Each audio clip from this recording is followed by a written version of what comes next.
Hello my dear friends and students, welcome to English maths.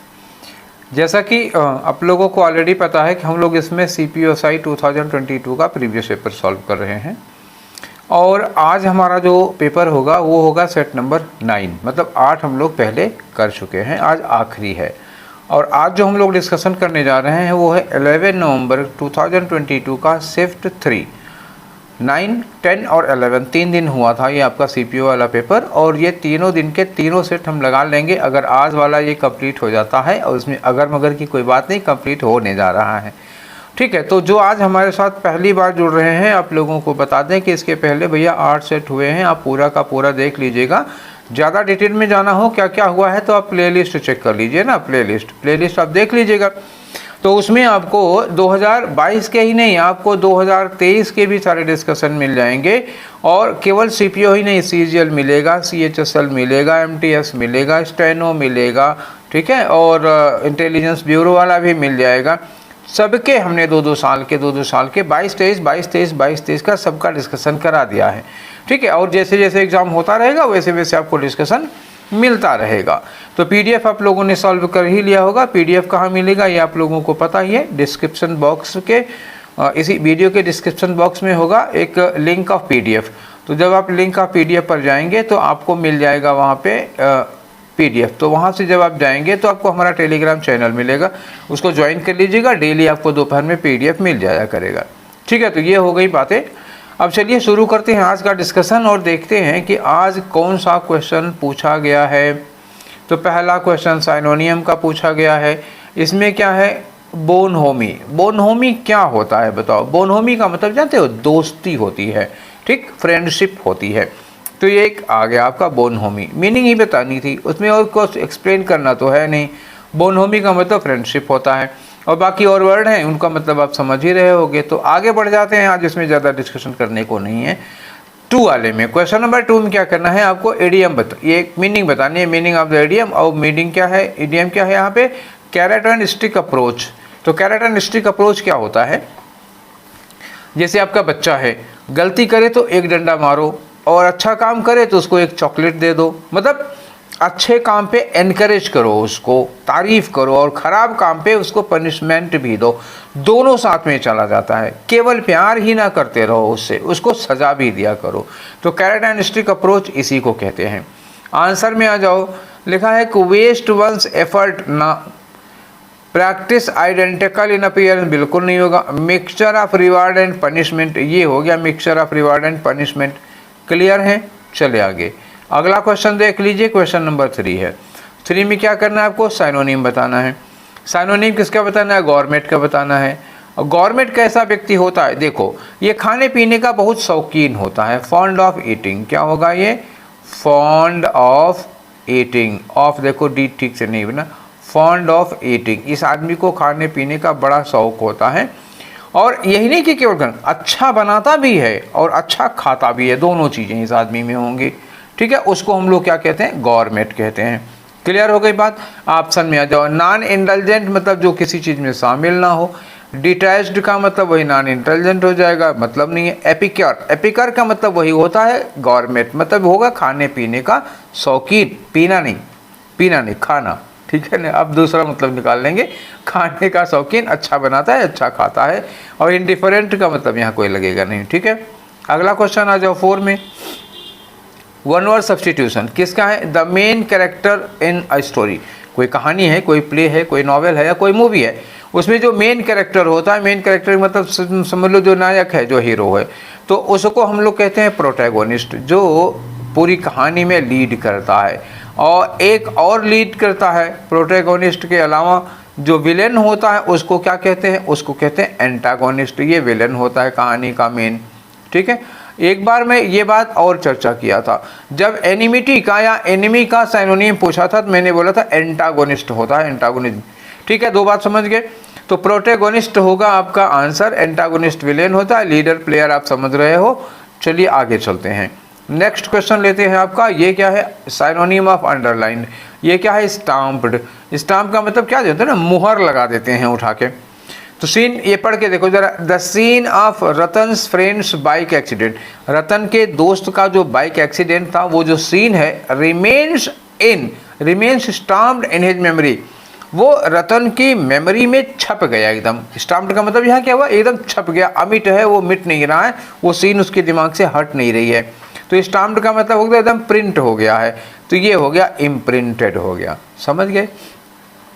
Scary का मतलब क्या होता है, डरावना होता है, कोई चीज़ बहुत डरावनी सी है तो उसके लिए लगाएंगे, ये लग नहीं पाएगा, आंसर नहीं होगा। अप्रूव्ड का मतलब जिसके लिए प्रूफ मिल गया हो, और सन का मतलब क्या होता है, एकदम से किसी चीज़ को रोक देना, स्टॉप कर देना, ये होता है सन कर देना, ठीक है, समझ गए। आंसर कौन सा, इम्प्रिंटेड हो गया। अगला क्वेश्चन कर लेते हैं हम, क्वेश्चन नंबर 6 का। तो इसमें क्या करना है, एंटोनिम बताना है आपका किसका, इंटीग्रेट का। इंटीग्रेट का मतलब क्या होता है, सबको एक साथ मिलाना। इंटीग्रेटेड का मतलब होता है एकजुट हो जाते हैं सब लोग, ठीक है। तो अगर इंटीग्रेटेड का मतलब होता है ना सबको एक साथ करना, तो इसका अपोजिट क्या होगा, सबको अलग अलग करना। तो अलग अलग करने के लिए क्या कर लेंगे, सेपरेट करेंगे हम लोग, ठीक है। तो एक्साइट तो यहाँ होगा नहीं फिलहाल, और इन्फ्लुएंस का कोई मतलब यहाँ नहीं आएगा, ना एक्सेप्ट का मतलब आएगा, यही सेपरेट हो जाएगा। नेक्स्ट क्वेश्चन में आ जाओ बच्चा लोग। अगला क्वेश्चन है इडियम है, तो इसकी मीनिंग बतानी है। इडियम क्या दिया, at the 11th hour. At the 11th hour का मतलब क्या होगा, जैसे आपका एग्जाम शुरू हो रहा है 1 बजे, आप पहुंच रहे हैं 12:55 पर, एकदम एकदम आखिरी समय पर, ठीक है। तो यही होगा जस्ट बिफोर द डेडलाइन, ठीक, आंसर हो गया। आगे चलते हैं हम लोग। नेक्स्ट क्वेश्चन आते हैं 8 में। 8 में क्या करना है, इडियम है, इसकी मीनिंग बतानी है। इडियम क्या है, the devil is beating his wife. देखो, the devil is beating his wife का मतलब क्या हुआ, शैतान अपनी बीवी को पीट रहा है। मतलब इसका ये होता है, जैसे कभी कभी आपने देखा होगा ना कि धूप खिली है, खूब धूप हुई है और बारिश भी हो रही है। गांव में कहते हैं सियार सियारनी के ब्याह होता, समझ गए है ना मेरी बात, समझ गए कि नहीं समझ गए। सियार सियारिन की शादी हो रही है, ऐसे कहते हैं जब धूप हुई हो और बारिश भी हो रही हो, ठीक है। तो अब इसका ढूंढो, इसमें भी ऑप्शन कौन सा मिल रहा है, if you have nothing to do, ये नहीं है। When someone comes in unexpectedly, ये भी नहीं होगा। वन हु प्रेजेंट्स काउंटर, ये भी नहीं होगा। Sun is shining while it rains, अच्छा सूरज भी चमक रहा है और बारिश भी हो रही है, ठीक है। नेक्स्ट क्वेश्चन में आ जाओ 9 में। तो इसमें करना क्या है, देखो साइनोनिम बताना है। वर्ड दिया है कॉर्नुकोपिया, तो कॉर्नुकोपिया सुना है कभी, कॉर्नुकोपिया का वर्ड। अभी मैं आपको इमेज दिखा दूंगा, पहले ऐसे ही समझो। एक बर्तन होता है ऐसे टाइप का, ऐसे जानते हो क्या होता है, ये सींग की तरह होता है। तो इसी में यहीं पर ये जो ये थोड़ा खुला खुला होगा ना, तो इसी में पता लगा कि केला रख दिया, समोसा रख दिया, ठीक है, आम रख दिया, इसी में ये लोग खाओ, ठीक है। तो मतलब सींग की तरह का कोई बर्तन होता है जिसमें खाने पीने वाली चीज़ें भरी होती हैं, उसको कॉर्नुकोपिया कहते हैं, ठीक। अब एक दूसरा ले लो, मेलैस। ऑप्शन देखो, मेलैस का मतलब क्या होता है, तो देखो मेलैस का मतलब होता है जनरल फीलिंग ऑफ डिस्कम्फर्ट, एक तरह से बेचैनी की फीलिंग होती है। अनरेस्टनेस कह सकते हो या अनइजीनेस कह सकते हो, ठीक है ना। तो क्या हो गया, अनरेस्टनेस, ये हो गया अनरेस्टनेस, ये एक हो गई अनरेस्टनेस की फीलिंग, बेचैनी। अवेरिश का मतलब क्या होता है, ग्रीड। ग्रीड मतलब मामूली भी नहीं, बहुत ज़्यादा greed, extremely greed. Treasure trove का मतलब क्या होता है कि फुल ऑफ, या कलेक्शन कह सकते हो, मतलब a good collection of useful valuable things, ये होता है कलेक्शन ऑफ गुड या यूजफुल थिंग्स, ये हो गया। और सिंक होल, सिंक होल देखा होगा ना, सड़क पर जो सिंक होते हैं, मतलब जो घर वगैरह में सिंक बनाए जाते हैं, जिसमें क्या कहते हैं मतलब लेटरिन वगैरह का पानी जिसमें भरता है, ये सब चीज़ें होती हैं ना, गटर जिसको कह सकते हैं, उसका जो होल होता है सड़क वगैरह में गोल गोल खुला रहता है, उसको कहते हैं सिंक होल। तो अब यहाँ पे ऑप्शन मिलेगा क्या, ट्रेजर ट्रोव के अलावा फिलहाल कोई नहीं मिल रहा है, ठीक है। तो 9 का कौन सा हो गया, ट्रेजर ट्रोव हो गया। आगे चलते हैं, अगला क्वेश्चन देखते हैं 10 नंबर पे। तो 10 नंबर में क्या करना है, ब्रैकेटेड वर्ड को इंप्रूव करना है। ब्रैकेटेड क्या है, and slow change of इनफ्लोइंग of capital, जो कैपिटल का फ्लो है, पूंजी का जो प्रवाह है, उसमें थोड़ा सा स्लो चेंज। अब स्लो के पहले आयन लगाना तो गलत ही हो गया, फिलहाल इसको इंप्रूव तो करना ही है। देखो, कोविड-19 pandemic has resulted in and slow change in flowing of capital generated by workers. चलो, एन अब्रप्ट, ये लिखा an abrupt change. Abrupt change मतलब अचानक चेंज नहीं है, ये क्या है, धीमा चेंज है। डेलिबरेट चेंज भी नहीं होगा। स्लगिश का मतलब धीमा, ये आ लगा दिए हैं, अब सही है। A sluggish change in the flow of capital. तो स्लगिश चेंज का मतलब क्या हुआ, एक स्लो धीमा सा चेंज हो रहा है। सडन चेंज गलत हो जाएगा, इसके पहले एन भी गलत हो जाएगा, तो थर्ड के अलावा आपके पास कोई ऑप्शन नहीं बच रहा है। आगे आ जाओ 11 में, इसमें क्या करना है, वन वर्ड सब्स्टिट्यूशन दिया हुआ है। देखो लिखा है अ लेटर, पोएम एटसेट्रा, कोई भी चीज़ हो सकती है, which whose author is unknown. अब अननोन आथर के लिए एक वर्ड लिखा जाता है एनोनीम, ANONYM, ठीक है, समझ गए, एनोनीम एक वर्ड आता है। तो एनोनीम, अब देखो इसमें कहीं पे है क्या, एनोनिमस, ये है एनोनिमस, तो ये आपका आंसर रहा। बाकी रहे 4 ऑप्शन की बात, तो एक होता है एनामेलस। एनामेलस का मतलब क्या होता है, अवे फ्रॉम स्टैंडर्ड, या क्या होता है, जैसे कोई एक स्टैंडर्ड है किसी चीज़ के लेके, किसी परफॉर्मेंस के लिए, आपकी तैयारी को लेकर के कोई एक स्टैंडर्ड होता है, उस स्टैंडर्ड से दूर हैं आप, अवे फ्रॉम स्टैंडर्ड, जो स्टैंडर्ड है उससे आप दूर हो जा रहे हैं, ये हो गया एनोमेलस। ठीक, तो ये तो आंसर यहाँ पे फिलहाल है नहीं हमारा। अच्छा, ऑटोनोमस का मतलब क्या होता है, जब आप किसी डिसीजन के मामले में इंडिपेंडेंट होते हैं, आपका अपना डिसीजन है, किसी के दबाव में आप नहीं हैं डिसीजन लेने के लिए, ऑटोनोमस। इसको हिंदी में कहते हैं स्वायत्त, ठीक है, समझ गए होगे, स्वायत्त, ठीक है। अब आगे ऑटोक्रेट, तानाशाह होता है, इसको तो ज़्यादा समझाने की ज़रूरत नहीं है, जो किसी की नहीं सुनता अपनी ही चलता है, हिटलर का नाम ले सकते हो। नेक्स्ट क्वेश्चन आ जाओ 12 में। 12 में क्या करना है, इनकरेक्टली स्पेल्ड वर्ड, तो इसमें से इनकरेक्टली स्पेल्ड लेना है। देखेंगे अगर डबल स्पेलिंग वाला कोई वर्ड मिलेगा तो पढ़ेंगे, अगर सेंस गड़बड़ होगा, नहीं तो फिलहाल हम यहीं से काम कर लेंगे। भाई कॉम्प्लीमेंटेड, कॉम्प्लीमेंटेड में COMPLE ये सही है, वैसे एक में PLI भी होता है, लेकिन अगर और हमको कोई गलत स्पेलिंग वाला मिल गया तो हम इसको इग्नोर कर लेंगे। फिलहाल ये वर्ड अपने आप में सही है। ये कॉम्प्लीमेंट का मतलब क्या होता है, पूरक, ठीक है, और आई लगा देते हैं एल के बाद, अगर यहाँ पे जैसे एल के बाद आई लगा होता तो ये होता है रेस्पेक्ट या सम्मान के सेंस में आता है। एलेबोरेट की स्पेलिंग सही है, मेडालियन की भी स्पेलिंग एकदम से सही है, मेडालियन में भी कोई गलती नहीं है। क्वाड्रेंट, ये क्वाड्रेंट होता है, ये लिखा है ना typically, quadrant of the central medallion. तो क्वाड्रेंट जानते क्या होता है, क्वाड्रेंट में स्पेलिंग क्या होती है, QUA फिर DRANT होना चाहिए, क्वाड्रेंट ऐसे कहा जाता है। क्वाड्रेंट क्या होता है, चौथाई होता है, जैसे ये एक हो गया, इसका एक चौथाई, ये वाला जो पोर्शन है इसको हम क्या कहेंगे, क्वाड्रेंट कहेंगे, 1/4 कहेंगे, ठीक है ना। चलिए, तो ये क्वाड्रेंट की स्पेलिंग गलत है, फिलहाल ये रहा आपका आंसर। चले आगे, नेक्स्ट क्वेश्चन ले लो, 13 में आ जाओ। 13 क्या, एंटोनीम बताना है, किसका, बार्बरिक का। अब बर्बर एक वर्ड सुनोगा, ये हिंदी वाला जो वर्ड है ना बर्बर, बर्बर का मतलब जैसे कहते हैं ना गवार, जाहिल टाइप के, बहुत क्रूर, निर्दयी, असभ्य, जंगली, ऐसे समझ लो, इतने सारे वर्ड बता दिए। अब इनडिफरेंट का मतलब होता है जिसका किसी से कोई लेना देना ना हो, ये लग नहीं पाएगा। इनक्विसिटिव का मतलब क्या होता है, जो कोई चीज़ जानने के लिए बहुत उत्सुक होता है, तो ईगर हो जाता है, क्यूरियस हो जाता है, ये भी यहाँ पे ना साइनोनिम है ना एंटोनिम। सिविलाइज्ड का मतलब क्या होगा, बहुत सभ्य होता है, जो पढ़ा लिखा और मतलब ऐसे सभ्य समाज के लोग होते हैं, तो वो जंगली जाहिल टाइप के हो गया, ये बर्बरिक जंगली जाहिल हो गया, और सिविलाइज्ड क्या हो गया, सभ्य हो गया, पढ़े लिखे समझते गए, तो यही उसका क्या हो गया, एंटोनिम हो जाएगा। ब्रूटल का मतलब क्या होता है, बहुत ही निर्दयी, बहुत ही मतलब निर्दयी, समझ रहे हो ना, क्रूर के सेंस में आता है, क्रूर या निर्दयी के लिए यूज किया जाता है ये, ठीक है। तो ये ब्रूटल यहाँ कोई लग नहीं। अब साइनोनिम हो सकता है, ये ब्रूटल क्या होता है, साइनोनिम हो जाता। नेक्स्ट आ जाओ, अगला क्वेश्चन करते हैं 14 नंबर पे। तो देखो 14 में क्या है, meaning of the underlined word. Meaning, अब मीनिंग पूछा तो मीनिंग का मतलब आप साइनोनिम समझ लो ना, और क्या, तो हमने इसीलिए अलग नहीं किया, साइनोनिम में इसको रख लिया है। डॉन्टेड का मतलब क्या होता है, डॉन्टेड मतलब होता है एफरेड, डरा हुआ, फियरफुल हो जाएगा, ठीक है, ये डॉन्टेड है, तो डॉन्टेड का मतलब क्या हुआ, एफरेड या डरा हुआ। अनडॉन्टेड होता तो निडर हो जाता। तो अभी इसका क्या करोगे आप, साइनोनिम ही लगाना है ना, हाँ, मीनिंग बतानी है तो साइनोनिम लगाना है। स्टेटमेंट पढ़ना हो तो पढ़ो, देखो, she was a brave women, वो ब्रेव वुमेन थी, but she felt daunted by the task ahead, सामने जो काम था उससे वो डर गई थी। ब्रेव है लेकिन डर गई थी, ये बट लगा हुआ है, तो यहाँ डॉन्टेड का मतलब डरी हुई। अब इंटीमिडेटेड का मतलब भी होता है एफ्रेड या डरा हुआ, ठीक है, इंटीमिडेटेड मतलब क्या हुआ, एफ्रेड या डरा हुआ। तो अब यही हमारा साइनोनिम हुआ कि नहीं हुआ, ठीक है ना, ये इंटीमिडेटेड हो गया। बोल्ड क्या हो जाएगा, एंटोनिम पूछता तब हो जाता। और एप्रिसिएटेड प्रशंसा करने के लिए, तारीफ करने के लिए लगता है, और एनकरेज क्या होता है, किसी की हिम्मत बढ़ाने के लिए लगता है, वो लगेंगे नहीं। इंटिमिडेटेड हो गया आपका आंसर। नेक्स्ट आ जाओ 15 में। तो देखो 15 में एडियम की क्या बतानी, अप्रोप्रिएट मीनिंग। एडियम क्या है, होल्ड योर हॉर्सेस।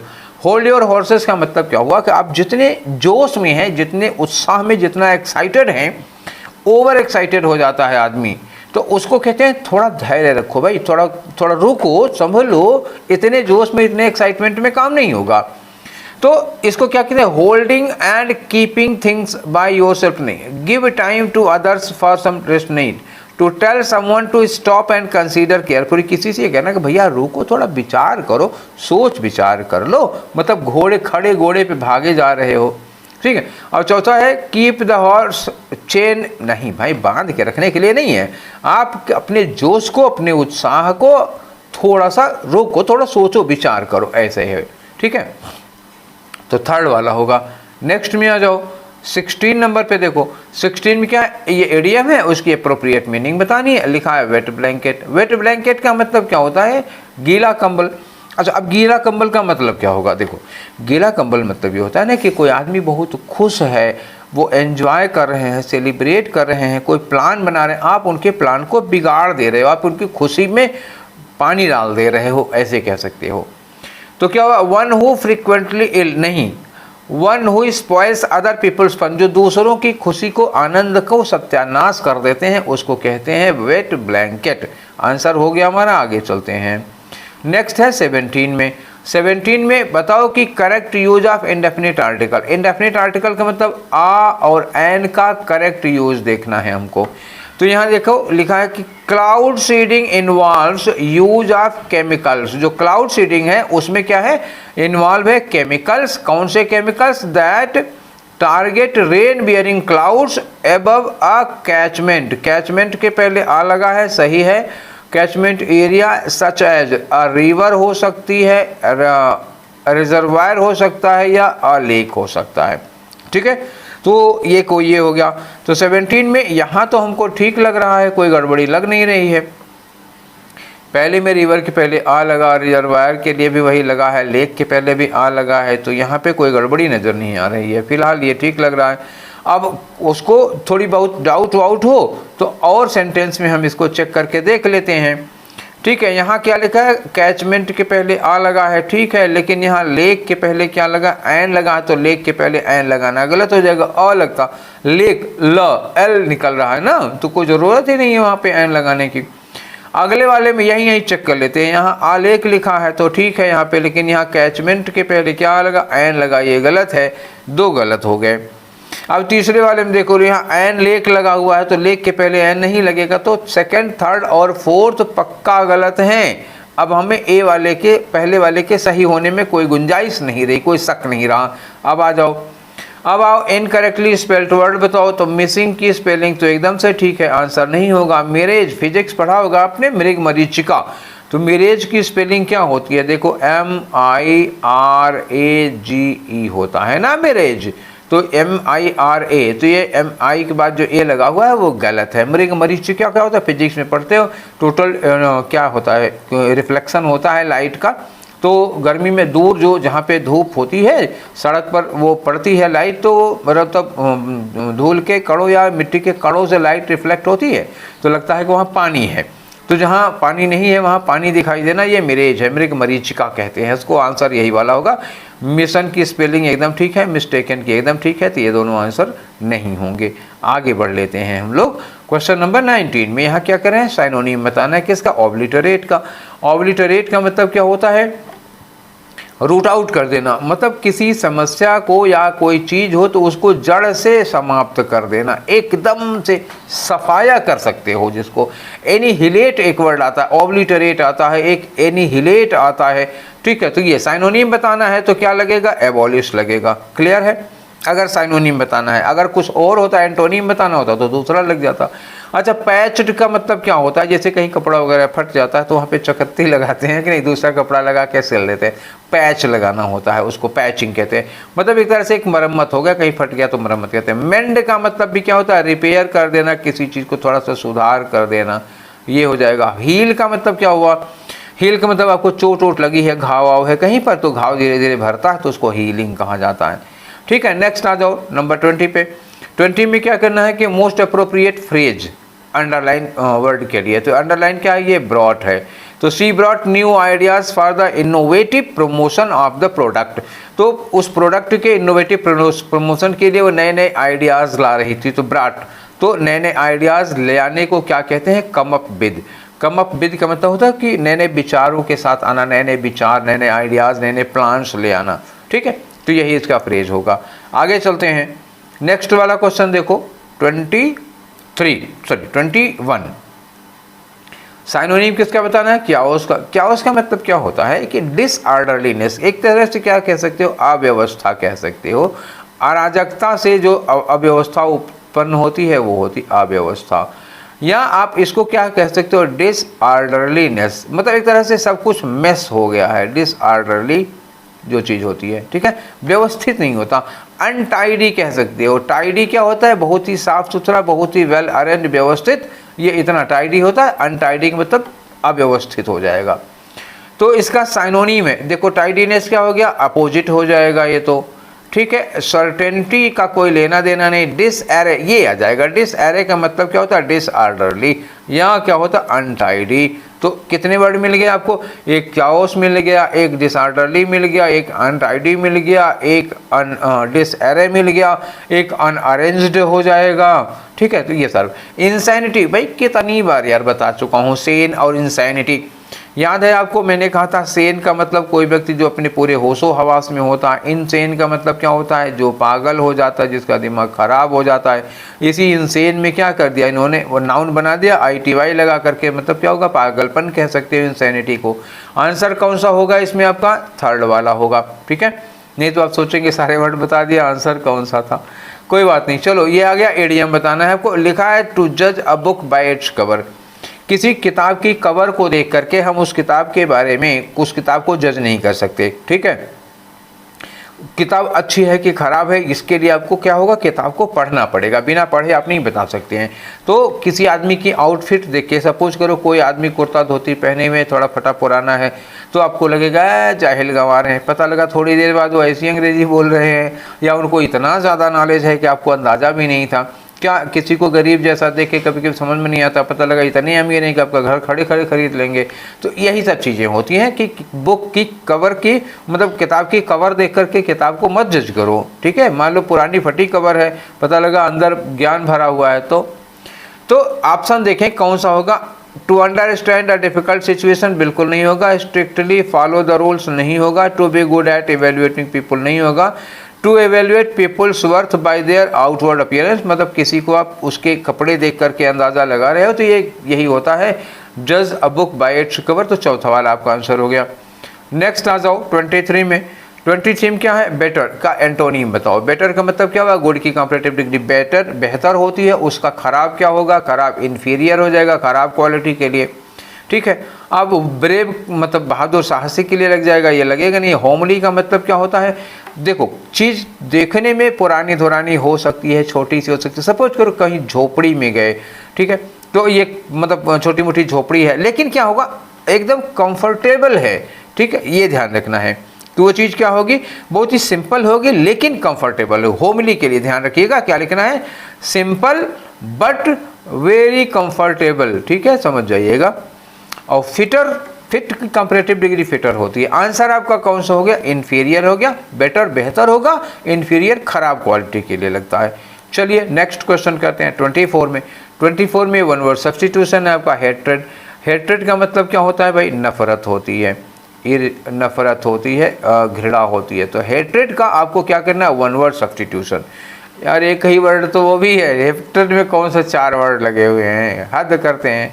तो इसके लिए आप दूसरा वर्ड साइनोनिम पूछ लेते। हेट्रेड। मालवोलेंस का मतलब क्या होता है, मालवोलेंस जब आप दूसरे का बुरा चाहते हो, ये होता है ना माल। आपको याद होगा मैंने 2 वर्ड बताए थे, MAL वाला एक था और एक BENE वाला था। BENE वाला क्या होता है, गुड के लिए यूज किया जाता है, और ये वाला मैल वाला किसके लिए यूज किया जाता है, बैड के लिए यूज किया जाता है, इलविल के लिए लगाया जाता है। तो मालवोलेंस का मतलब होता है जब आप किसी का बुरा चाहते हो, तो नफरत होगी तो बुरा चाहोगे, तो ये क्या हो गया आपका वन वर्ड सब्स्टिट्यूशन में, या साइनोनिम समझो सीधे सीधे। माल प्रपोज का मतलब क्या होता है, माल इसमें भी लगा है माल प्रपोज, लेकिन इसमें अप्रोपोज दे दिया, तो अप्रोपोज का मतलब क्या हुआ, जो अप्रोप्रिएट ना हो। माल अप्रोप्रिएट मतलब क्या होता है, बैडली अप्रोप्रिएट। तो इसका मतलब जो चीज़ उचित ना हो, जो सुटेबल ना हो, जो अप्रोप्रिएट ना हो, जो प्रॉपर ना हो, उसको कहते हो। मैग्नेनिमस का मतलब क्या होता है, बहुत ही जेनरस होता है, बहुत ही उदार लिबरल टाइप का आदमी होता है मैग्नेनिमस। अगर आदमी के लिए लगा तो जिसके अंदर क्षमा, दया, ये सब चीज़ें होती हैं। और मैग्नेनिमिटी मतलब ऐसे ही समझ लो उदारता कह सकते हो, उदारता हो सकता है, ठीक है। इसमें क्षमा, उस आदमी के अंदर क्षमा होगी, दया होगी, दूसरों के लिए सहानुभूति होगी। मैलिएबल का मतलब क्या होता है, मैलिएबल का मतलब जिस चीज़ को पीटो तो वो तन जाए, जैसे रबड़ होती है खींचो तो फैल जाएगा, और कोई तमाम धातुएं होती पीटो तो फैल जाएगा, उसको कहते हैं मैलिएबल, मतलब लचीला होता, फ्लेक्सिबल होता है, ठीक है। आगे चलें, नेक्स्ट क्वेश्चन आ जाओ 25 में। तो 25 में देखो साइनोनिम बताना है किसका, पार्टीशन लिखा हुआ है। तो लिखा the crowd gathered were partition in nature, जो वहाँ पे भीड़ इकट्ठा थी वो पार्टीशन थी, मतलब नेचर में वो उसमें क्या था, भेदभाव था, ठीक है, समझ गए। जो वहाँ पर भीड़ इकट्ठा थी उसके अंदर वो स्वभाव से क्या थी, भेदभावपूर्ण थी या पक्षपातपूर्ण थी, तो क्या होगी, बायस्ड होगी। ये हो गया साइनोनिम। काइंड नहीं थी, डिस्ट्रक्टिव नहीं थी, और पिटीफुल नहीं थी, वो क्या थी, बायस्ड, जिसके अंदर भेदभाव रहता होगा। 26 में आओ। 26 में क्या कहना है आपको, एडियम बताना, एज गुड एज गोल्ड। तो एज गुड एज गोल्ड मतलब बहुत अच्छा आदमी होगा, है कि नहीं। तो चलें देखते हैं 26 में कौन सा ऑप्शन होगा। बहुत अच्छा, बहुत ओबेडिएंट और वेल बिहेव्ड आदमी होता है। गोल्डन पर्सन नहीं होगा, फिर यहाँ पे गोल्डन, देखो गोल्ड अगर आ गया तो मीनिंग में गोल्ड नहीं होगा। पर्सन हु लव्स गोल्ड बिल्कुल नहीं, गोल्ड आंसर में ही नहीं होगा। A person who is obedient and well behaved, ऐसा आदमी जो बहुत ही ओबेडिएंट है और दूसरों के साथ उसका बिहेवियर बहुत अच्छा है, वेल बिहेव्ड आदमी है, ठीक है। तो आंसर यही थर्ड वाला हो जाएगा। Person who is good like gold, gold तो आंसर में आना ही नहीं चाहिए। नेक्स्ट क्वेश्चन आ जाओ 7 में। 7 में क्या है कि एक्टिव वॉइस में इसको करना है। देखो the movie was being released, तो वाज बीइंग रिलीज्ड का क्या होगा, बीइंग काटोगे और क्या बन जाएगा, रिलीजिंग हो जाएगा, ठीक है, रिलीजिंग। तो वाज रिलीजिंग ढूंढो, आर रिलीजिंग बिल्कुल नहीं होगा, वाज का आर थोड़े हो जाएगा। तो they were releasing the movie, हाँ ये ठीक होता है, they were releasing the movie. Have been कहाँ से आएगा, इज कहाँ से आएगा, प्रेजेंट नहीं हो सकता, पास्ट का पास्ट ही रहेगा, ठीक है। तो सेकेंड वाला आंसर हो गया। नेक्स्ट में आ जाओ 28 में। 28 में इनकरेक्टली स्पेल्ड वर्ड बताओ। मेजर की स्पेलिंग सही है तो आंसर नहीं होगा। रेक्टिफाई का मतलब किसी चीज़ में सुधार करना, ये भी सही है। ब्रांडिंग ये भी सही है तो आंसर नहीं होगा। सब्सक्राइब, ओह सब्सक्राइब में सुनते होगे ना रोज लोग बोलते हैं SUB, अरे ऐसे चलो SUB होगा, SUB होगा, फिर S होगा, फिर C होगा, फिर R होगा, फिर I होगा, फिर B और लास्ट में E होगा। ये होता है सब्सक्राइब की स्पेलिंग। तो यहाँ आके गड़बड़ कर दिया, जो E है वो B के बाद होना चाहिए था, ठीक है। तो ये रही आपके आंसर। सब्सक्राइब रोज सुनते हो, उसकी मीनिंग बताने की तो ज़रूरत नहीं है। नेक्स्ट है दैट कैन सब्स्टिट्यूट, ये लिखा है पर्सनल प्रॉब्लम। तो लिखा है Jeremy does not like to discuss his personal problem openly, तो ये वाला पर्सनल नहीं होगा। ये पर्सनल किसके लिए यूज़ किया जाता है, स्टाफ के लिए, कर्मचारियों के लिए, जो IBPS के लिए यूज़ किया जाता है, ठीक है। तो स्टाफ होता है। अब यह प्रॉब्लम्स उसकी निजी प्रॉब्लम्स हैं, तो यहाँ पर्सनल प्रॉब्लम कौन सा होना चाहिए, PERSONAL वाला होना चाहिए। तो ये हो गया पर्सनल प्रॉब्लम्स, ये होगा, क्लियर है ना। तो यहाँ पर्सन प्रॉब्लम पर्सनल होना चाहिए था, ये पर्सनल तो गलत है, ये तो पहला वाला ऑप्शन होगा, ठीक है। चलिए आगे, अगला आ जाओ क्वेश्चन नंबर 30। जब देखो ज़्यादा जल्दी तो नहीं जा रहे हैं, इजी क्वेश्चन है, आराम से हो जा रहे हैं, इसलिए आराम से कर रहा हूँ।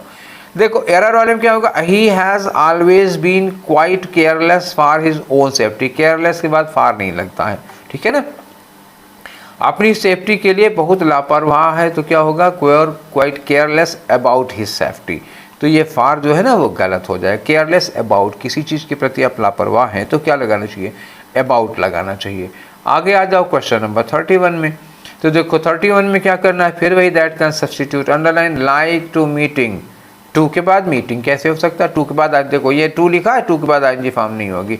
आई लाइक टू मीट पीपल, आप भी गलत हो जाएगा। I like to meet people, ये आप भी नहीं लगाना। तो आई विल लाइक मीटिंग, देखो फिर वही विल लाइक, लाइक के बाद मीटिंग लगा दिया। आई विल लाइक, विल क्यों लगाओगे? आई लाइक मीटिंग पीपल, ये हो सकता है I like meeting people. I like to be meeting, ये भी नहीं होगा। I like meet people, meet के पहले टू लगाओ। देखो होगा कि आंसर यही हो गया, आई लाइक मीटिंग पीपल।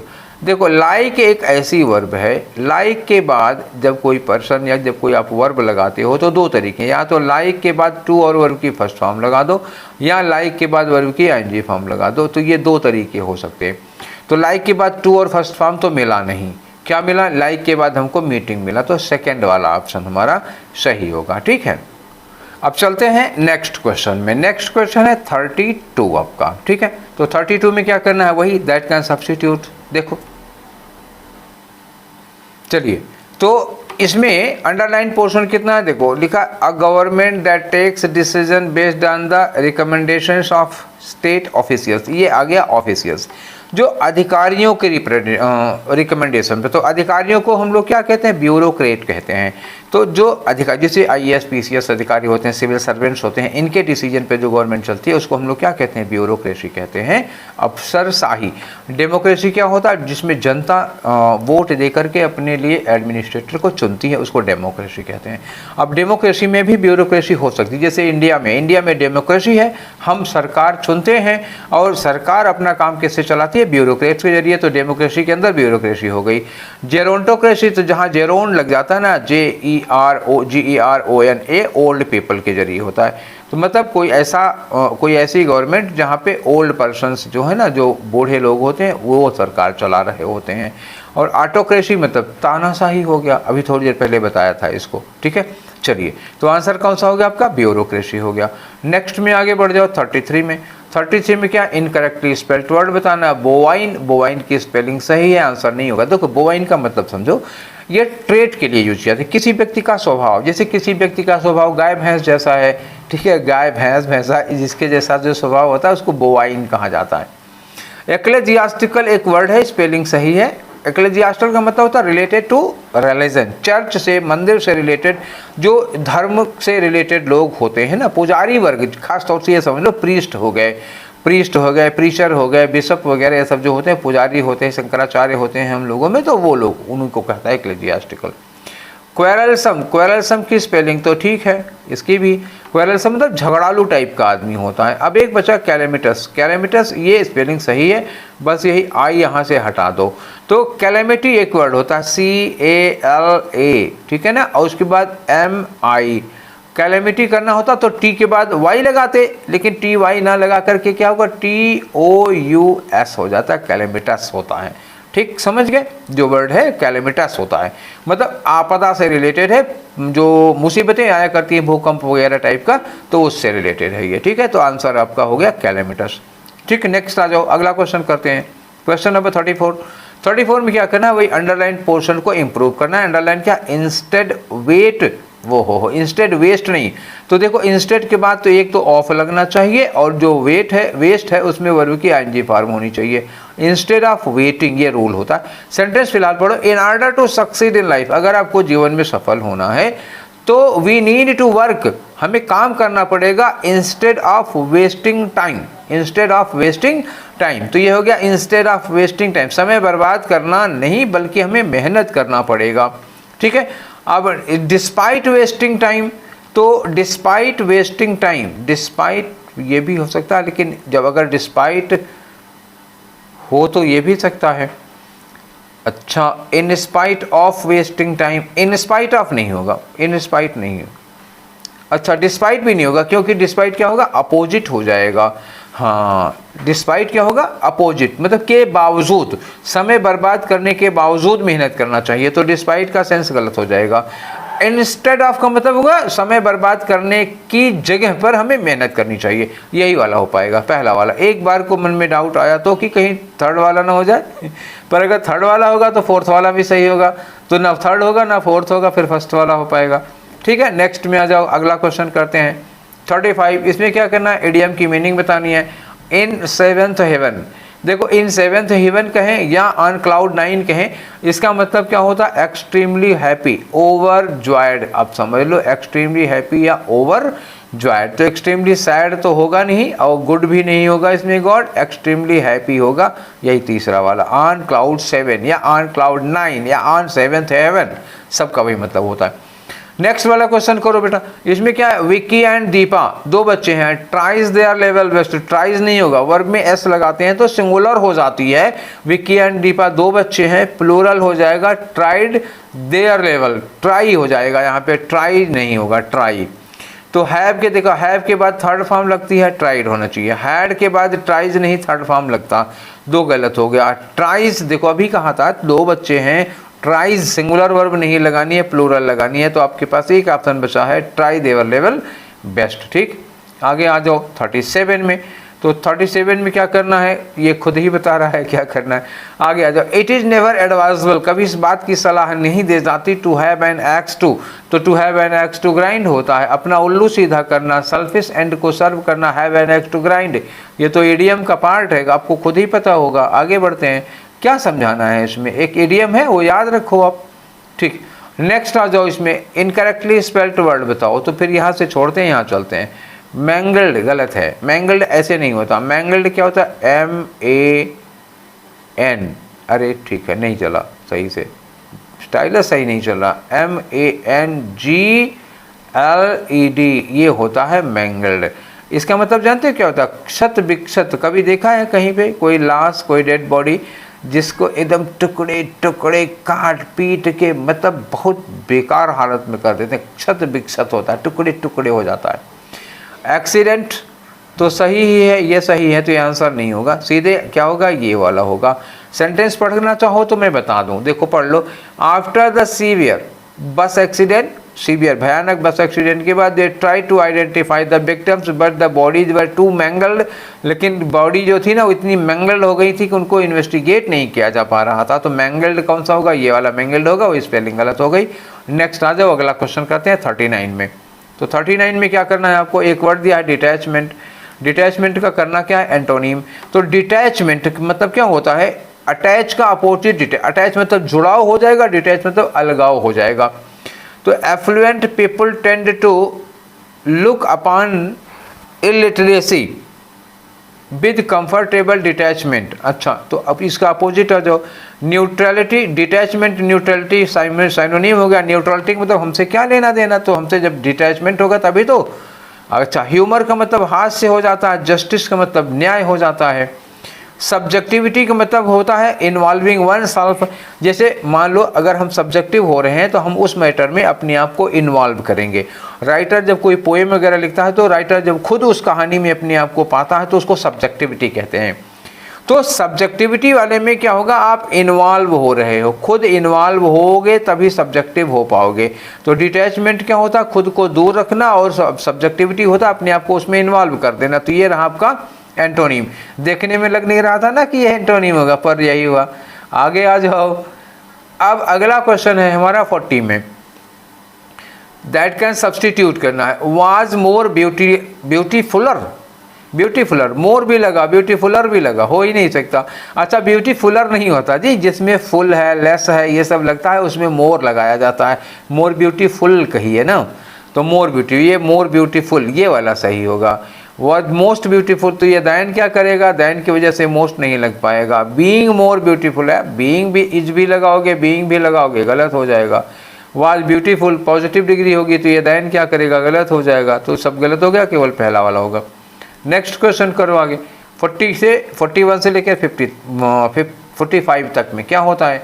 देखो एक पैसेज है, कुछ क्वेश्चन है, तो पहले हम लोग क्यों ना क्वेश्चन ही पढ़ लेते हैं। ठीक है, चलो क्वेश्चन पढ़ लें, तब यहाँ आते हैं, तभी काम बनेगा। काफ़ी लंबा चौड़ा है लेकिन हमने निशान लगा रखा है आपकी सुविधा के लिए। आ जाओ, यहाँ नॉट ट्रू। पहला क्वेश्चन क्या है? Which of the following statement is not true according to the passage. Passage के अकॉर्डिंग इसमें कौन सी चीज़ है जो ट्रू नहीं है, जो गलत है। ठीक है, आगे आ जाओ, अगला क्वेश्चन क्या है? 42 में कह रहे हैं कि अ डस्ट स्टॉर्म मेनली अकर्स। जो डस्ट स्टॉर्म होता है, धूल वाला तूफान होता है, वो किसके कारण होता है? अभी पता नहीं है, पढ़ना पड़ेगा। Among the natural disasters which is the highest killer, highest killer जो नेचुरल डिजास्टर होते हैं, भूकंप है, ज्वालामुखी है, ठीक है, साइक्लोन है, ये सब फ्लड वगैरह है, तो इनमें से कौन सबसे बड़ा किलर है इसमें? इंडिया के लिए खास तौर से, इन इंडिया ध्यान रखना, दुनिया के लिए नहीं कहा जा रहा है। तो अब पता लगा वो जापान के लिए तो भूकंप हो जाएगा। अच्छा 44 में व्हेन डू डस्ट स्टॉर्म, यहाँ भी था डस्ट स्टॉर्म और यहाँ लिखा है कि यहाँ भी है डस्ट स्टॉर्म का question, and thunder storm generally आकर। अच्छा थंडर स्टॉर्म और डस्ट स्टॉर्म कब होते हैं, किस समय पे होते हैं, इनका टाइम बताना है, ठीक है। नेक्स्ट क्वेश्चन आपका आता है 45 में क्या है, पैसेज इज मेनली अबाउट, तो बिना पढ़े ही पता चल गया। इतने क्वेश्चन पढ़ने के बाद समझ में आ गया कि डस्ट स्टॉर्म और थंडर स्टॉर्म के बारे में ये पूरा का पूरा क्वेश्चन है। तो जहाँ तक मुझे लग रहा है ये होना चाहिए, ये डस्ट स्टॉर्म और थंडर स्टॉर्म। अभी पैसेज पढ़ा वढ़ा नहीं है, पढ़ के देखते हैं, ठीक है।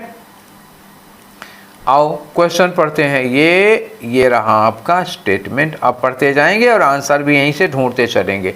लिखा है कि on May 2, 2018 severe dust storm and thunder storm hit part of the Rajasthan Uttar Pradesh and Rajasthan और उत्तर प्रदेश में एंड अदर एडजॉइनिंग रीजन्स। इस एरिया में बहुत ज़्यादा मतलब डस्ट स्टॉर्म और थंडर स्टॉर्म क्या होता है, जिसमें बारिश वारिश बहुत होती है, डस्ट स्टॉर्म धूल उड़ती है बहुत।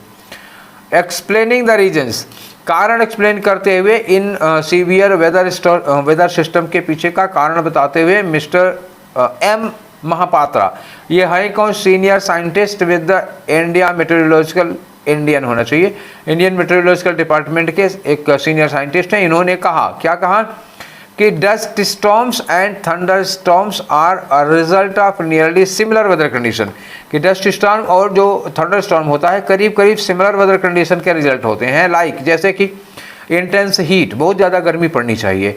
आगे इन्होंने कहा कि एरियाज दैट हैव मॉइस्चर, वो एरिया जहाँ पर मॉइस्चर होता है, ध्यान रखना, जिन एरियाज में मॉइस्चर होता है एयर में, एक्सपीरियंस थंडर स्टॉर्म, तो ध्यान देना। थंडर स्टॉर्म कहाँ आता है, बादलों की गड़गड़ाहट और बिजली बिजली चमकना गिरना, ये सब कहाँ होता है, जहाँ पे मॉइस्चर ज़्यादा होता है, ठीक। और इन्होंने कहा कि those which do not have moisture, जिन एरियाज में मॉइस्चर नहीं होगा, मतलब क्या हुआ, जो ड्राई एरिया होंगे, ड्राई एरिया में क्या होगा, डस्ट स्टॉर्म आता है, याद रखना। थंडर स्टॉर्म मॉइस्चर वाले एरिया में होगा और डस्ट स्टॉर्म जहाँ ड्राई एरिया होगी। आगे कह रहे हैं कि all such conditions were being fulfilled on that day, तो इसीलिए दैट डे मतलब 2 मई को। आगे लिखा है कि द रीजन हैड मॉइस्ट, इस एरिया में क्या था, मॉइस्ट बहुत ज़्यादा था, moist winds coming from the bay of Bengal and there was western disturbance system too, western disturbance का भी सिस्टम था। All this together triggered the event on 2 मई की घटना को इन्हीं लोगों ने ट्रिगर किया था। In simple terms dust storm can be explain as the phenomena when strong winds carry dust over, जब स्ट्रांग डस्ट स्टॉर्म वो होता है जब आंधी में धूल बहुत होती है। As far as the timing of their occurrence is concern, जहाँ तक इनके समय की बात है तो Mahapatra stated that there is no deviation on time, time में भी इनमें कोई अंतर नहीं है। Occurrence of dust storm and thunder storm, ये डस्ट स्टॉर्म थंडर स्टॉर्म दोनों उसी समय पे होते हैं, खासतौर से activity as usually peak in pre monsoon period, ये दोनों के दोनों किस समय ज़्यादा होते हैं, प्री मानसून पीरियड में होते हैं, ये क्वेश्चन पूछा गया था। आगे लिखा कि these events happen between March and May only in the pre monsoon period, temperatures are very high around 44 से 45 degree Celsius and lead to such activities even as dust storm and thunder storm are common feature every year, there has been no focused work on studying the trends related to it. In the coming years, there could be more instances of instant thunderstorms and sandstorms, but they have to be studied detail, looking at the data of over 30 to 40 years to notice the trend. Work has been more or less confined to cyclones and monsoon system, but not much on the dust storm or thunderstorm. It needs study, admitted Mahapatra. क्या उन्होंने और जोड़ा कि the extent of damage caused by the thunderstorm activity in India can be gauged from the data of from the data of India's national crime record bureau NCRB। इन्होंने कहा कि as पर the NCRB data compare to the other natural disasters like cyclone flood, क्या cyclone flood या heat wave, इनकी तुलना में lightning kills more people in India. ये आंसर था आपका, किससे इंडिया में ज़्यादा लोग मरते हैं, तो लाइटनिंग, बिजली चमकने से। ठीक है, तो ये सारा हो गया। आगे आ जाओ, अब आंसर कर लो आप। तो पहला क्वेश्चन क्या था कि इसमें से ट्रू क्या ट्रू नहीं है, तो क्या ट्रू नहीं है, देखो both dust storm and thunder storm occur due to similar weather conditions, बिल्कुल सही बात है, दोनों सिमिलर वेदर कंडीशन में होते हैं। Western disturbances cause the dust storm, western disturbance से डस्ट स्टॉर्म आता है राजस्थान में in the nearby regions, ये भी इन्होंने बात सही कही, लिखा था। Cyclone and monsoon system have been studied more, तो इन्होंने मिस्टर महापात्रा ने कहा था कि साइक्लोन पे और वेदर इन सब पे, मानसून सिस्टम पे इंडिया ने ज़्यादा रिसर्च किया है, डस्ट स्टॉर्म और थंडर स्टॉर्म पे कम रिसर्च की गई है। ठीक है, ये भी बात सही है। Thunder storm occur where air is dry, thunder storm वहाँ होता है जहाँ एयर इज ड्राई नहीं, जहाँ एयर इज ड्राई नहीं, जहाँ एयर में क्या होता है, मॉइस्चर होता है, सीधे सीधे बोला था, जहाँ मॉइस्चर होता है वहाँ थंडर स्टॉर्म आता है। तो यही बात क्या हो गई, गलत, ऊपर वाली बातें क्या है, सही। तो आंसर कौन सा होगा, फोर्थ, क्योंकि पूछा क्या है, नॉट ट्रू। ठीक है, तो ये 4 वाला आंसर हो गया। नेक्स्ट में आ जाओ 42 में।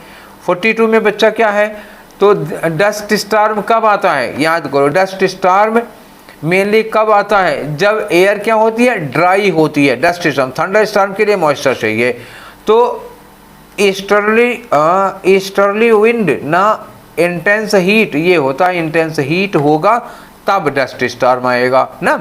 एक्सट्रीम कोल्ड में तो ये नहीं आएगा, मॉइस्चर होगा तो थंडर स्टॉर्म आता है, हीट ज़्यादा होगी तो इंटेंस हीट होगी तो डस्ट स्टॉर्म आएगा। तो इसमें 2 वाला हो गया। 43 में होगा कि हाईएस्ट किलर कौन है, तो लाइटनिंग है, अभी तो बताया था पढ़ के। अच्छा, यहाँ पे डस्ट स्टॉर्म और थंडर स्टॉर्म किस समय ज़्यादा आते हैं, तो pre monsoon period, in the pre monsoon period, ये था, साफ साफ लिखा था।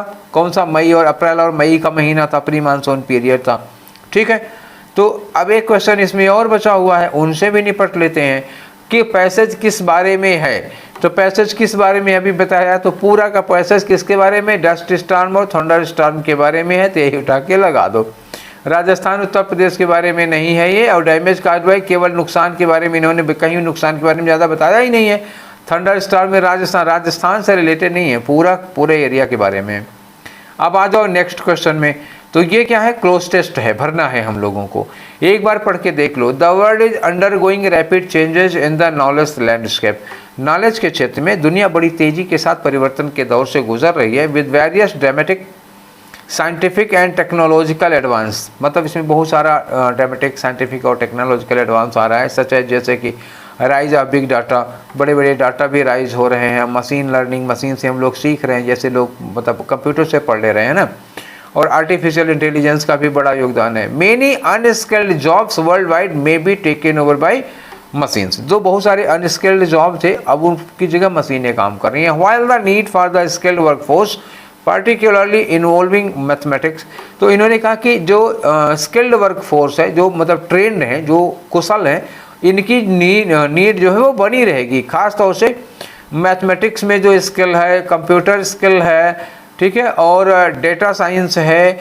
और इन conjunction with multi disciplinary abilities, कई और क्षेत्रों में जो एबिलिटीज़ हैं, ठीक है ना, अक्रॉस द साइंस, पूरे साइंस की, सोशल साइंस की और ह्यूमैनिटीज़ की, ये सारी चीज़ें dash increasingly in greater demand, तो ये क्या है, ये बढ़ती जाएंगी। अब फ्यूचर में चलोगे ना, क्योंकि अब ये सारी चीज़ें क्या होगा, इनकी डिमांड बढ़ती जाएगी। Increasingly in demand, in demand का मतलब क्या होगा, या तो हो सकता है दे आर, या हो गया विल बी, तो ज़्यादा सुटेबल क्या होगा, will be in greater demand, आगे चल के इनकी बहुत डिमांड होगी।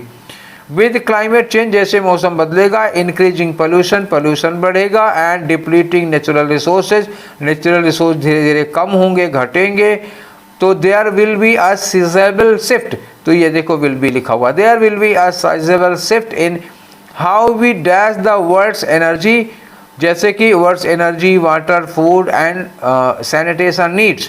तो क्या होगा, इनको पूरा करना, नीड्स लिखा ना, इन जरूरतों को पूरा करना। तो supply, the world's energy, water, food and sanitation need को सप्लाई करना, पूरा करना, फुलफिल करना जैसे हो सकता है। या मीट, देखो नीड के लिए क्या लगा है, meet with the need, supply with the need, ठीक है, और फुलफिल द नीड ऐसे आता है, ठीक है। Again resulting in the need for, फिर आया ना need for new skilled labour, तो फिर अब नए स्किल्ड लेबर की ज़रूरत पड़ेगी। पार्टिकुलरली इन बायोलॉजी में ज़रूरत पड़ेगी, केमिस्ट्री में और फिजिक्स में और एग्रीकल्चर, क्लाइमेट साइंस में और सोशल साइंस में स्किल्ड लेबर की ज़रूरत पड़ेगी। The growing dash of epidemics and pandemics, जो एपिडेमिक और पैंडमिक इनकी फ्रिक्वेंसी बढ़ती जा रही है ना, ये जल्दी जल्दी आ रहे हैं। Will also dash collaborative research, तो ये कोलैबोरेटिव का मतलब मिलजुल कर रिसर्च को बढ़ावा देंगे इन इन्फेक्शस डिजीज मैनेजमेंट। जैसे अभी कोरोना आया था तो सब लोग पूरी दुनिया मिलजुल कर काम करी। एंड डेवलपमेंट ऑफ वैक्सीन्स, देखो जैसे वैक्सीन का डेवलपमेंट हो गया। Result and social issue highlights the need for multidisciplinary learning, तो कई क्षेत्रों में मल्टीडिसिप्लिनरी में आपको लर्निंग की ज़रूरत पड़ेगी। There will be a growing dash for humanities and art. अच्छा, तो यहाँ पे ग्रोइंग क्या होगी, ग्रोइंग डिमांड होगी। ग्रोइंग क्या होगी, डिमांड, नीड। तो डिमांड की बात बार बार चल रही है। अब चलो हम लोग भरते हैं इसमें। तो सबसे पहले के लिए क्या लगाओगे, ये पहला वाला फिलर है, ठीक है। तो इन्होंने कहा था ना कि जैसे जैसे समय बदलेगा आगे चल के इन सब चीज़ों में क्या, ह्यूमैनिटीज आगे का dash in increasing in greater demand, इनकी डिमांड आगे बढ़ती जाएगी। तो बढ़ती जाएगी के लिए क्या लगाओगे, देखो मैंने कहा था आर लगाओ या विल भी लगाओ। तो अगर विल भी मिल गया है तो आर नहीं लगाएंगे, क्योंकि आगे चल के इन्होंने आगे चल के बताया भी ना कि आगे चल के इनकी डिमांड बढ़ेगी, तो बढ़ेगी तो विल भी लगाओ। नेक्स्ट क्वेश्चन आ जाओ। नेक्स्ट में क्या होगा, ये दूसरे वाले के लिए, दूसरे वाले में क्या होगा कि how shift, how we dash the world's energy, water, food and sanitation need, कि हम दुनिया की इन सब चीज़ों की बढ़ी हुई ज़रूरतों को कैसे पूरा करेंगे। तो नीड को हम क्या करते हैं, नीड को हैव नहीं करते, सी नहीं करते, मीट नहीं करते, क्या कहता है, नीड को meet, meet the need, supply the need, fulfil the need, ये होता है नीड पूरा करना, तो मीट यूज करते हैं। नेक्स्ट क्वेश्चन आ जाओ। नेक्स्ट क्वेश्चन में क्या है, ये थर्ड वाले फिलर के लिए, the growing dash of epidemics, तो इनकी जो बढ़ती जा रही है ना एपिडेमिक्स और पैंडेमिक्स, इनके क्या हो जा रहा है कि इनकी फ्रिक्वेंसी बार बार बढ़ती जा रही है जल्दी जल्दी। तो क्या करोगे, नीड तो बढ़ नहीं रही है इनकी, और वेन भी नहीं बढ़ रहा है इनका। इनकी क्या है, इमरजेंस, इमरजेंस मतलब जो होता है ना बार बार उभर रहे हैं, बार बार निकल के आ रहे हैं। तो एंडेमिक, पैंडेमिक ये सब जो होते हैं ना बस जल्दी जल्दी आ रहे हैं, तो ये फ्रिक्वेंसी के लिए इमरजेंसी लगेगा, डिसोल्यूशन यहाँ पे आएगा नहीं। आगे लिखा है कि इन्होंने विल आल्सो डैश कोलैबोरेटिव, मतलब क्या हुआ, इसके लिए हमको ज़रूरत पड़ेगी, हमको क्या होगी, हमें नीड होगी या हमारी डिमांड होगी, ठीक है। ये सब बढ़ेंगे तो पूरी दुनिया को साथ में मिलजुल कर काम करना पड़ेगा। तो डिमांड के लिए क्या लगाओगे, कॉल फॉर, कॉल फॉर का मतलब था डिमांड का बढ़ना, ठीक है। तो आज हमारा क्या था, 9th सेट भी ख़त्म। 9th into 50 अगर कर देते हैं तो हम लोग सीपीओ के 450 क्वेश्चंस कर चुके हैं, ठीक है। 9 दिन में ये ख़त्म हो गया। 2 दिन होली के समय में छुट्टी भी आप लोगों को मिली थी। तो ये सीपीओ का सेशन पूरा का पूरा ओवर है। सीसीओ सीपीओ दोनों हो गया, 2022 भी हो गया, 23 भी हो गया, कंप्लीट हो चुका है, ठीक है। चलिए, तो ये सेशन आप लोगों को कैसा लगा, पूरा ओवरऑल सीपीओ का डिस्कशन कैसा लगा, अपनी राय दीजिएगा। अगर आप लोग स्टेनो की भी तैयारी कर रहे हैं या सीजीएल वगैरह की कर रहे हैं तो भी आपने ये पेपर डिस्कशन किया होगा तो आपको मज़ा आई होगी। आपको ये नहीं लगा होगा कि जो सीपीओ का पेपर है वो सीजीएल या सीएचएसएल से किसी मामले में कम है, बिल्कुल नहीं, किसी मामले में भी कम नहीं, ये भी ग्रेजुएशन लेवल का पेपर है ना, ठीक है। तो सीपीओ का पेपर करने में बहुत मज़ा आई, आप लोगों का कोऑपरेशन भी मिला और कोशिश की मैंने अपनी भरपूर की आप लोगों की जो भी शिकायतें हो या जो भी डिमांड्स हो उसको मैं पूरा कर सकूं, ठीक है। तो अब आप लोगों की जिम्मेदारी बचती है कि इस सेशन को, इस प्लेलिस्ट को आगे बढ़ाइए, दोस्तों के साथ शेयर करिए, ठीक है। और मैं आपके लिए अब लगाऊंगा, इसके बाद हम शुरू करने जा रहे हैं कौन सा, MTS स्टार्ट करने जा रहे हैं, ठीक है, MTS। और एक बात, आज रात में 10 बजे लाइव होऊंगा, ठीक है। आज रात में डिसाइड ये किया गया है कि 10 बजे रात में हम लोग 10 से 11 के बीच में शुरू करेंगे और जो लाइव रखेंगे वो वोकैब वाला सेशन रखेंगे, ठीक है। वोकैब वाला सेशन लाइव रखेंगे, जितना लाइव हो पाएगा लाइव होगा, नहीं तो रिकॉर्डेड सेशन भी कर देंगे वोकैब का, ऐसा नहीं है। अगर लगेगा कि आपके एग्ज़ाम तक कंप्लीट नहीं हो पाएगा तो रिकॉर्डेड लाइव दोनों चलेगा, कुछ रिकॉर्डेड हो जाएगा कुछ लाइव हो जाएगा, ठीक है। तो MTS अभी हम शुरू कर रहे हैं, MTS कंप्लीट करेंगे। MTS अगर 2023 का करा दिया तो करीब करीब सारे के सारे प्रीवियस ईयर हमारे हो जाएंगे। अगर इसके बाद भी समय बचेगा तो अब 2022 के पहले चलेंगे, 21 में चलेंगे, ठीक है। तो ये हम लोगों का प्लान है। उम्मीद है आज रात में 10 बजे आप लोग हमको मिलोगे, ठीक है।